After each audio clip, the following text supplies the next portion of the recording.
Guys, we'll jump right into it. I have the global expert in medicine, Dr. Oz himself, and also a friend. Welcome to our podcast. I am Athlete. Well, it's good to see you. You look wonderful, by the way, and this is the perfect position for you because you can be a real translator. So God bless you for doing it. I appreciate it. Well, I'm following you, Doc, and I've been doing that for years now. Listen, Doc, all right. This isn't your usual. I know you've been all over the place, all over the world talking about COVID-19. I feel like when I turn on CNN or Fox or ABC, NBC, it's obviously medical, it's obviously political, and a lot of it is over my head. And I feel like that's true for a lot of Americans, a lot of people in the world. Sometimes it feels misleading as well. So just shoot it to me straight, Doc. What is really going on right now, right? Like, talk to me about COVID-19 and, why does it feel like this is so much more bigger and devastating than swine flu and the Spanish flu and Ebola? So let's go through why it got on everyone's radar and why there was so much fear associated with it. And you make a great point. Fear is rational, right? A little bit of fear makes you cautious about not making foolish mistakes, but panic doesn't help anybody. And I do agree, a lot of times you're just left in a panic because all this stuff's happening around you. You just don't understand where it's coming from. So somewhere back in November, probably, a animal that had a weird coronavirus, and coronaviruses cause a common cold, so they're pretty common. But this animal probably came from a bat. That's who has a mammal, but it's a bat. Passed it to someone in China, and then it got spread throughout the town. Before we knew it, it had actually spread from this industrial area, Wuhan, throughout the planet. What we learned subsequently is that this virus is incredibly infectious. To give you an idea, in 1 week, the average person might infect 45 people, whereas the old flu, the seasonal flu, it's 9 people. So it's a lot bigger problem. That infectivity changes everything. Now, why is it so infectious? Because you and I are sitting down having a good time. We're talking. And let's say instead of 6 feet apart, we're 2 feet apart. And we're there together for 15 minutes having a snack. That is plenty of time for a few droplets of spit that gets into the air when you speak normally to make its way over to my nose, make it into my nose and infect the cell. Once in the cell, it hijacks the machinery of the cell, starts replicating itself. And then it does something that's very strange. It messes up the way my body functions. It doesn't do it on purpose. It actually doesn't want to kill me. The virus wants me to live because if I live, it lives. And that's actually why it spreads so widely because it doesn't make you sick immediately. The vast majority of people are just fine on purpose. Half the people probably don't even have a symptom, maybe a quarter, but a big number don't have a symptom. And then the people who do have symptoms, most of them are fine. Give me a little bit of those symptoms and don't talk to me like the big medical terms. Give me some of the things that we may feel. Well, a lot of you won't feel anything, but the key things, most common, you have a fever. And the temperature will be over 100.5. That's the definition of a fever. You'll have a fatigue, like you're just exhausted. In fact, you'll get a little short of breath with that fatigue. That's pretty typical also. And a third really common sign is a cough, a chronic cough. Now, any of them can happen. They can all three be together. You don't have to have any of them. For example, a lot of people just have loss of taste. That's a sign. Wow. Now, everyone's going to be thinking they have the infection. In fact, many people have had the infection, just didn't realize it. Yeah. All that said and done, some people, and they're almost always the ones that really pay the biggest price who die, they're older, they have chronic medical conditions, they're hypertensive, diabetes. Now that happens to be pretty prominent in the African-American community, where the mortality rates are much higher than they are in the white population. In addition, men die a lot more commonly than women do because they have more of those chronic conditions. So it sets up a little bit of a problem here because you sort of can figure out who's going to pay the biggest price for this. It's people like you. But an older version of you. So what are we going to do about it? So you're saying that the African American community, men population, are at risk more than Caucasian white male, without question. And men are more at risk than women. So you got an idea where the problems are here. Now, what do you do about it? Well, first off, if you're taking good care of yourself already, you're at a little lower risk of having a problem, even if you're older. If you're sleeping and you're exercising and you're eating the right foods, that all helps you theoretically beat back the virus because your immunity is strong. But if you get sick, there are things we can do, none of them proven, that might be helpful.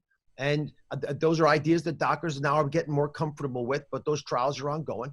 Well, And talk to me about that trial drug, because you really believe in it, and so talk to me about this trial drug. Where did it come from, and why do you believe in it so much? just as an aside, it's not that I so much believe it's going to work. It's the best we got. Brendan, you go to war with the army you have. You play the game with the team you've got. So I don't have any team members that are guaranteed to work. So I look for the best player that I got on my team that I can take the battle with me, take to the game with me. And I think this is a good candidate. Why? It's been looked at in now 1,000 patients in a French study where they followed these 1,000 people, and they think, they report their results. This coming out this week. I talked to the scientist who did it. He's already published earlier work, and he thinks that his success rate is significantly better than if he didn't have this medication, hydroxychloroquine. It's an old malaria drug. He gives it with an antibiotic. In China, they did a randomized trial, which means, but the one in France, out of the 1,000, there was only 20. Can you clarify? Yeah. So there are 1,000 patients admitted to the hospital. Out of that 1,000 patients, 20 got admitted to the ICU, and 7 of them died.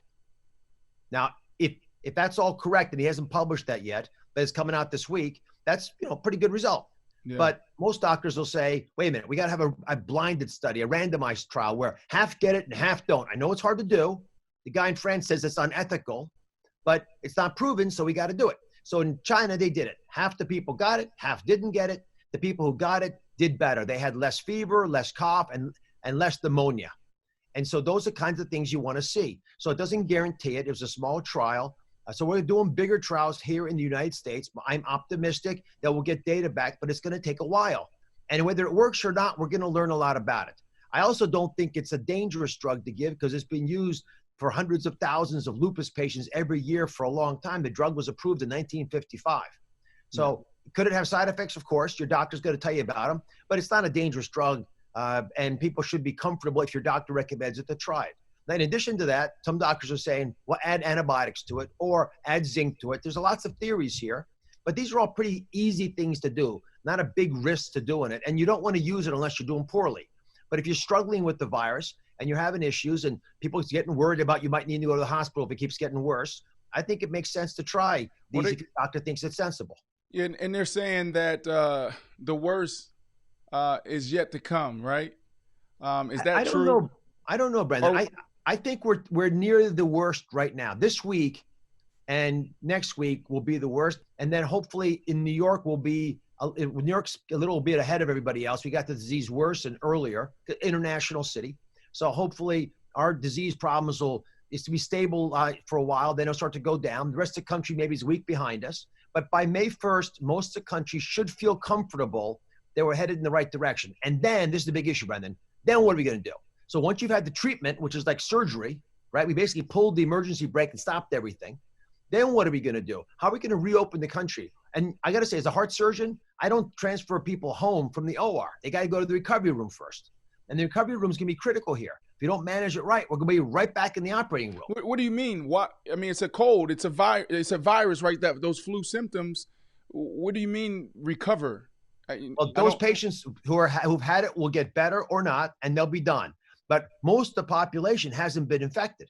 And the virus is still going to be going around, infecting people who haven't gotten it before. So when they get the virus, let's say you're on 42nd Street in Manhattan, and everyone's doing fine. We stopped this thing down. Now it's, let's say, June. And one person comes in there with the virus, contaminates 30 people around them. They go home, spread it to 60 people around them. So now we're starting all over again. Right where we started. That's what happened the first time. So is it fair to say that we are flattening the curve with this social distancing and some of the things that we have in place now from a country and different states? Is that fair to say? Without question, we're flattening the curve. Without question, we're suffocating the virus. Without question, we're going to win. However, this is a pretty draconian thing to do. And for a lot of folks, like, look, you and I get a paycheck pretty much no matter what we do. But half the country, they don't go to work, they don't get paid.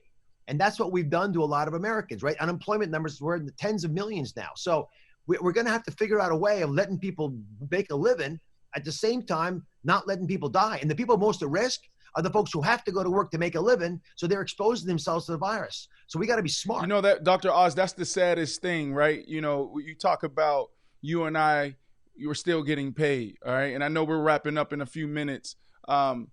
My stepfather called me the other day and he was still working, trying to go in people's house to paint. And I'm like, what are you doing? I'll send you money. And it made me realize that there's people out there.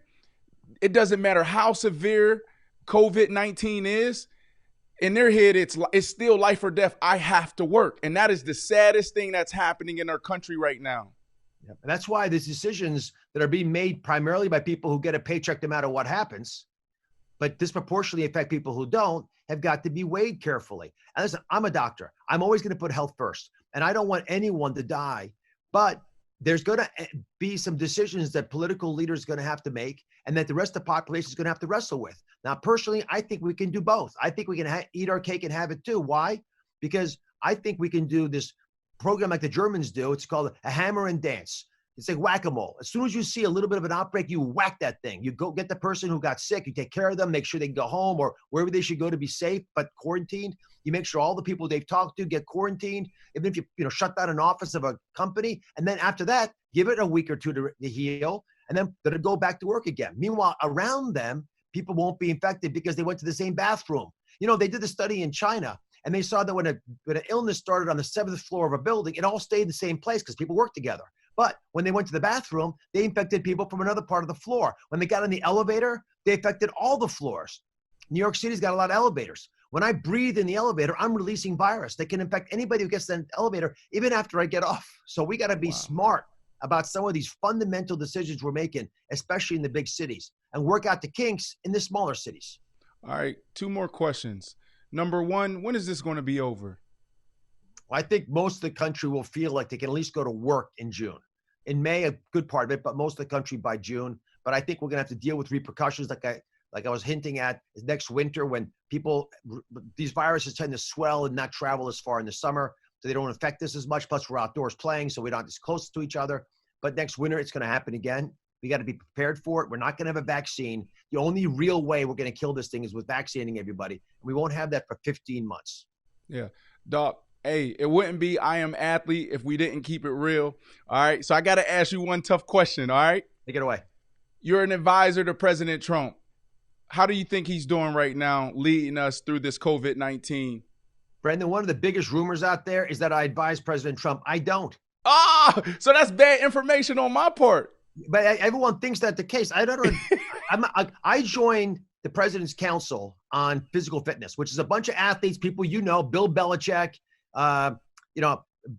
baseball pitchers, athletes, skiers. I mean, just a bunch of athletes. Our job is to teach school kids how to stay healthy in school by playing more physical sports. I have no other capacity. Now, I interview all the people on the task force. Okay, Doc. You don't advise President Trump. Okay. All right. I'm a fact check that, okay? Please do. I'm a fact check that. But is he doing a good job? I think the government made one big mistake. They weren't ready to test. And every scenario, every simulation that we ever ran as a country, not me personally, but the nation, always was based on the fact that we knew what we were looking at. And when you don't have testing, you don't actually have any eyes on the ground. So you don't really know what you're looking at. So across the board, every one of our elected leaders, from the president to the mayor to the governor in between, they were all flying blind. And so, yeah, it's easy to criticize in retrospect. Everyone was wrong because we all, and myself included, we all waited thinking it's not that bad. If we'd had testing, like other countries, South Korea is a good example had, we would have known how bad it was earlier. So that's which is mind blowing to me because we saw this happening in China, in Italy before we became the epicenter of this whole virus. So it's mind blowing that we weren't in a better position. Everyone, thank you, Dr. Oz, for joining I Am Athlete, a friend, and continue your work, man. We need you out there. Take care, my friend. Stay well, friend. All right.